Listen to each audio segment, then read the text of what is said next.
ഒരുപാട് രഹസ്യങ്ങൾ കൈകാര്യം ചെയ്യുന്ന ഡിപ്പാർട്ട്മെന്റാ പോലീസ്. പറഞ്ഞിട്ടെന്ത് കാര്യം? ഏറ്റവും കൂടുതൽ ചോർച്ച അവിടെ തന്നെയാണ്. പറയേണ്ട കാര്യം അല്പം സ്വകാര്യമാകുമ്പോൾ തനിച്ച് കാണുന്നല്ലേ നല്ലത്. അതാ ബാലുവിനെ കണ്ട് നേരിട്ട് പറയാമെന്ന് വിചാരിച്ചത്. സർ, മന്ത്രി മുസ്തഫ വിളിച്ചിരുന്നു. അടിയന്തരമായി കാണണമെന്ന് പറഞ്ഞു. കണ്ടു. അയാൾ ചില കാര്യങ്ങൾ പറഞ്ഞു.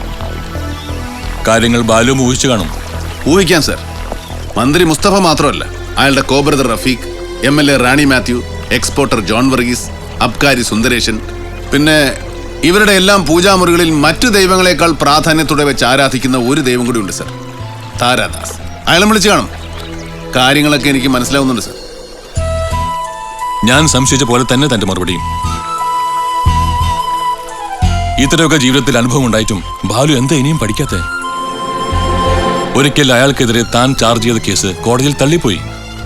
അതിന്റെ പകയും വിദ്വേഷവും മനസ്സിൽ കൊണ്ടു നടന്ന് പ്രതികാരം തീർക്കുകയാണോ താനിപ്പോ? പാറയപ്പറമ്പിൽ നിന്നും കുഴിച്ചെടുത്ത മാരകമായ ആയുധങ്ങളും തീരെ നിസ്സാരമായ കൈത്തോക്കും തമ്മിൽ ബന്ധമുണ്ടാക്കാൻ ശ്രമിക്കുകയാണോ? I don't know Balu. Why are you so cruel? Why are you manipulating things? സാറിന്റെ കണ്ടുപിടുത്തങ്ങളും കമ്പാരിസൺസും ഗംഭീരം, പറയാതിരിക്കാൻ പറ്റില്ല. ചില സംശയങ്ങളുടെ മേൽ വീട് പരിശോധിക്കുന്നതിനിടയിൽ കിട്ടിയ ഒരു തോക്ക്, ആംസ് ആക്ട് പ്രകാരം ന്യായമായി രജിസ്റ്റർ ചെയ്തൊരു കേസ്.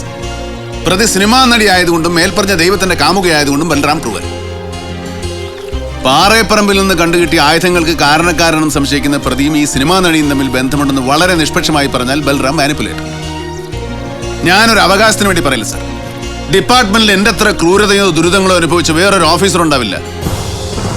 ഒപ്പം ഉണ്ടായിരുന്ന മേലധികാരികളുടെ ചതിയും വഞ്ചനയും കൊണ്ട് മാത്രം ഒരു വിദ്യാർത്ഥിയുടെ മരണത്തിന് ഞാൻ കാരണക്കാരനായി. ചെയ്യാത്ത കൊലക്കുറ്റത്തിന് ജയിൽ ശിക്ഷ അനുഭവിച്ചു. ഒരുപാട് ആട്ടും തുപ്പും ചെരിപ്പേറും അസഭ്യവർഷങ്ങളും സഹിച്ചു. ജീവിതാന്ത്യം വരെ എൻ്റെ ഒപ്പം ഉണ്ടാവുമെന്ന് ഞാൻ വിശ്വസിച്ചിരുന്ന പെൺകുട്ടി എന്നെ വിട്ടുപോയി.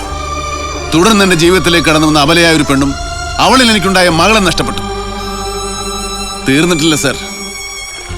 Commissioner Haridas, DYSP Alex, DIG Sreedharan, CI John, SP Madhavan Nambiar, head constable Muhammad Basheer, അങ്ങനെ എത്രയോ പേര്.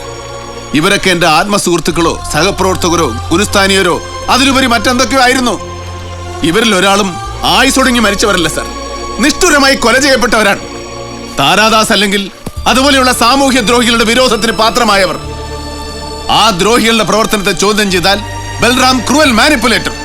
ഒരുപാട് അനുഭവങ്ങൾ ഉണ്ടായിട്ടും ജീവിതത്തിൽ നിന്നൊന്നും പഠിക്കാത്ത റാസ്കൽ. പറഞ്ഞു തരണ്ട സർ, ഇനി ഈ ജീവിതത്തിൽ ഞാൻ എന്തൊക്കെയാ പഠിക്കേണ്ടത്? പറയണം സർ, പറയണം. എനിക്കിപ്പോ ഒരു കാര്യം വ്യക്തമായി. ഈ നാട്ടിലെ പോലീസിന്റെ സർവ്വസൈന്യാധിപനായ അങ്ങ് ആയിരക്കണക്കിന് വരുന്ന DYSPമാരിൽ ജസ്റ്റ് ഒരാളായി എന്നെ തേടി വരണമെങ്കിൽ എനിക്ക് യാതൊരു ഇമ്പോർട്ടൻസും ഉണ്ടായിട്ടല്ല, മറിച്ച് അവന്റെ താരാദാസിന്റെ കാലിടറി എന്നുള്ളതിന്റെ സൂചനയാണ്.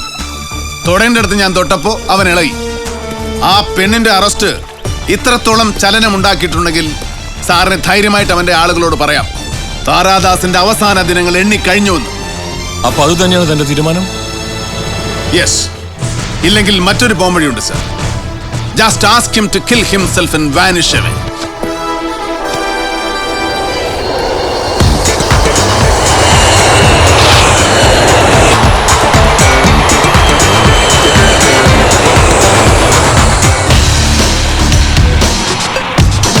ക്ഷമിക്കണം ദാസ്, മാക്സിമം ശ്രമിച്ചു നോക്കി, പക്ഷെ നടന്നില്ല. ഇനി ജാമ്യമേ മാർഗമുള്ളൂ. അതിന് ലോക്കൽ വക്കീലന്മാരൊന്നും പോരാ. ഡൽഹിയിൽ നമ്മുടെ MP മുഖേന 1-2 സുപ്രീം കോടതി വക്കീലന്മാരെ കോൺടാക്ട് ചെയ്തു. ഭാഗ്യത്തിന് ജത്മിലാനിയെ കിട്ടി. നാളെ അദ്ദേഹം ഇങ്ങെത്തും.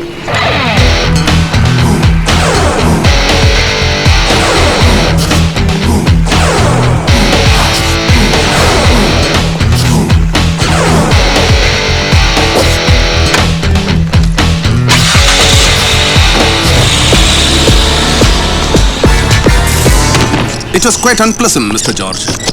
നിങ്ങളൊക്കെ ഇവിടെ ഉണ്ടായിട്ടും പ്രിയയ്ക്ക് ഇത് സംഭവിക്കാൻ പാടില്ലായിരുന്നു. I'm sorry Das. ബെയിലിനുള്ള എല്ലാ ഏർപ്പാടുകളും ചെയ്തു കഴിഞ്ഞു. ഏറിയാൽ ഒരാഴ്ച, അതിനുള്ളിൽ ജാമ്യം. To hell with your ജാമ്യം. I want her today, now, this moment. അതൊന്നും നടക്കില്ല ദാസ്. കോടതി ഇടപെട്ട കാര്യമാണ്. നടക്കും. Nothing is impossible. നിങ്ങളൊരു DYSP ആണ്. Charge a case against her. എന്ത് കേസ്? സുപ്രിയ വിശ്വാസവഞ്ചന കാണിച്ചു, പ്രൊഡ്യൂസർക്കെതിരെ വധഭീഷണി മുഴക്കി, അല്ലെങ്കിൽ സ്ത്രീത്വത്തെ അപമാനിക്കുന്ന രീതിയിൽ ഒരു പ്രസ്താവന ഇറക്കി. അതിനെതിരെ അഡ്വക്കേറ്റ് റാണി മാത്യു MLA സ്ത്രീ വിമോചന സംഘത്തിന് വേണ്ടി സമർപ്പിച്ച ഹർജിയിന്മേൽ ഒരു അന്വേഷണം. Outraging the modesty of women, section 509. Simple. പക്ഷെ അങ്ങനെ ഒരു പ്രസ്താവനയുമില്ല, പരാതിയുമില്ല. പ്രസ്താവനയുണ്ട്, പരാതിയുണ്ട്. We can create it. അങ്ങനെ ഒരു കേസിൽ പ്രതിയെ ചോദ്യം ചെയ്യാൻ വിട്ടുതരില്ല എന്ന് ഏത് കോടതി പറയും? അങ്ങനെ ചോദ്യം ചെയ്യാൻ വിട്ട് കിട്ടിയാൽ തന്നെ 2 ദിവസത്തിൽ കൂടുതലൊന്നും നമുക്ക് 2 ദിവസം വേണ്ട, 2 മണിക്കൂർ മതി. You just proceed and leave the rest me. സുപ്രിയെ ചോദ്യം ചെയ്യാൻ വേണ്ടി പോലീസ് കസ്റ്റഡിയിൽ വിട്ടുകിട്ടാനുള്ള കോർട്ട് ഓർഡറാണിത്. ചോദ്യം ചെയ്യാനോ? ഏത് കേസിന്? ഏത് കേസിനാണെന്ന് ആ ഓർഡറിലുണ്ട്. സൂപ്രണ്ടിന് വായിച്ചു നോക്കാം. സ്ത്രീത്വത്തെ അപമാനിച്ച് പ്രസ്താവന ഇറക്കിയതിന്റെ പേരിൽ സുപ്രിയക്കെതിരെ വേറൊരു കേസ് നിലവിലുണ്ട്. അതുമായി ബന്ധപ്പെട്ട് ചോദ്യം ചെയ്യാനാണ്. ഓ, മനസ്സിലായി.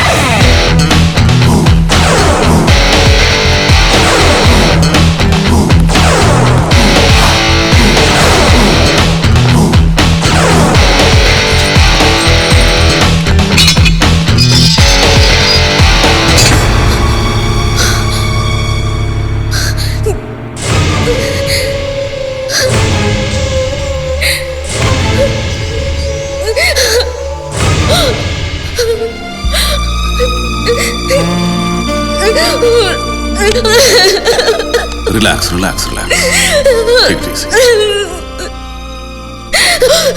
സിനിമയിൽ ഒരു സീൻ അഭിനയിച്ചെന്ന് കരുതിയാൽ മതി. Come on.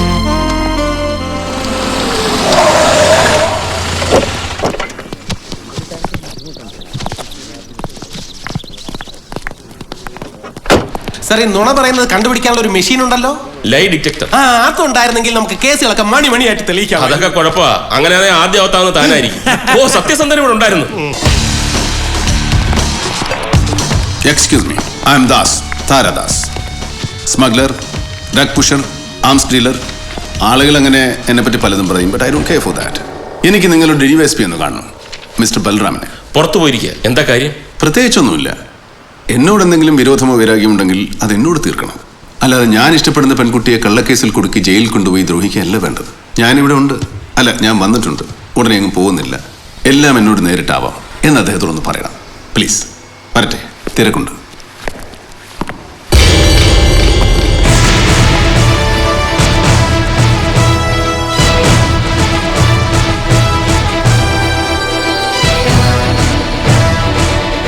ഹലോ, അറിയാമല്ലോ, സുപ്രിയ മേനോൻ, ആക്ട്രസ്. നാണം കെട്ട ചില പോലീസ് ഉദ്യോഗസ്ഥന്മാരുടെ തന്തയില്ലാത്ത പ്രവൃത്തി കൊണ്ട് വിട്ടുകിട്ടിയ ഇവിടെ എന്തിന് എന്റെ മുമ്പിൽ കൊണ്ടുവന്നു? നിങ്ങളെ ഊറ്റം കാണിക്കാനോ അതോ എന്നെ ചാലഞ്ച് ചെയ്യാനോ? ആണെന്ന് തന്നെ കുട്ടികളോ. നിങ്ങൾ കുക്കപ്പ് ചെയ്ത കേസിലൂടെ അറസ്റ്റ് ചെയ്ത് ലോക്കപ്പ് ചെയ്ത സുപ്രിയ മേനോനെ ഞാൻ വളരെ കംഫർട്ടബിൾ ആയി റിലീസ് ചെയ്തു. That's my mettle. നിങ്ങൾക്ക് എന്നോട് വിരോധം കാണുമെന്നല്ല ഉണ്ട്, I know that. But mister Balram, അത് തീർക്കേണ്ടത് എങ്ങനെയല്ല. It was so mean, unfair and cheap. അതിനും ചീപ്പായ വഴിക്കല്ലേ നിങ്ങൾ എന്നെ തോൽപ്പിച്ചത്.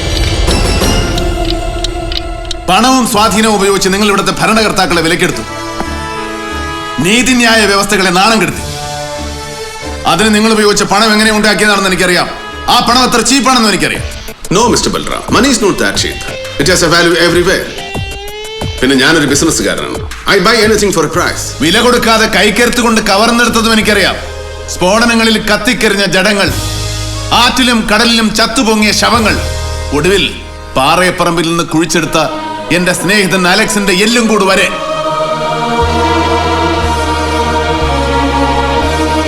എനിക്ക് പകയുണ്ടെന്ന് പറഞ്ഞല്ലേ മിസ്റ്റർ താരാദാസ്? ഉണ്ട്, ഒടുങ്ങാത്ത പകയുണ്ട്. അതെന്നെ തോൽപ്പിച്ച് മുമ്പ് നിങ്ങൾ രക്ഷപ്പെട്ടത് കൊണ്ടല്ല, എനിക്ക് വരുത്തി വെച്ച തീരാ നഷ്ടങ്ങളെ ഓർത്ത്. തൽക്കാലം നിങ്ങൾ ജയിച്ചെന്നിരിക്കാം, പക്ഷേ ഞാൻ തോറ്റെന്ന് കരുതരുത്. തോൽക്കും. തോൽക്കാതിരിക്കാൻ പറ്റില്ല ബൽറാം. എല്ലാവർക്കും എപ്പോഴും എല്ലാവരോടും ജയിക്കാൻ പറ്റില്ല. തോൽക്കാൻ താരാദാസ് ജയിച്ചു വന്നവനാണ്, ജയിച്ച് കയറിയവനാണ്, ജയിച്ചുകൊണ്ടേയിരിക്കും. നിങ്ങളെ, നിങ്ങളുടെ നിയമങ്ങളെ. ജയിക്കാം. പരമോന്നത നീതിപീഠം വരെ നിന്റെ യൂറോ ഡോളറിന്റെ സ്വാധീനം ഉപയോഗിച്ച് വിലയ്ക്ക് വാങ്ങി ജയിക്കാം. പക്ഷേ വിലയിട്ട് വാങ്ങാൻ പറ്റാത്തത് പലതും ഈ ഭൂമിയിൽ ബാക്കിയുണ്ട് താരാദാസ്. അതിലൊന്നും ഞാൻ തന്നെയാണ് ബൽറാം. സ്റ്റീലിൽ വെട്ടിയെടുത്ത 3 നക്ഷത്രങ്ങളും 3 ഇംഗ്ലീഷ് അക്ഷരങ്ങളും നൽകുന്ന അധികാരമുള്ള പാതി ജില്ലയുടെ കാവൽക്കാരൻ മാത്രമാണ് ബൽറാം നിങ്ങൾ. You are too small a prey for me. 9 millimetre വലിപ്പമുള്ള ഈയത്തിന്റെ ഒരു ഉണ്ട മതി വിശ്വം ഭരിക്കുന്ന നിന്റെ ഈ തലയൊട്ടി പൊട്ടിത്തെറിക്കാൻ. And I'm licensed to kill. Try your bloody luck.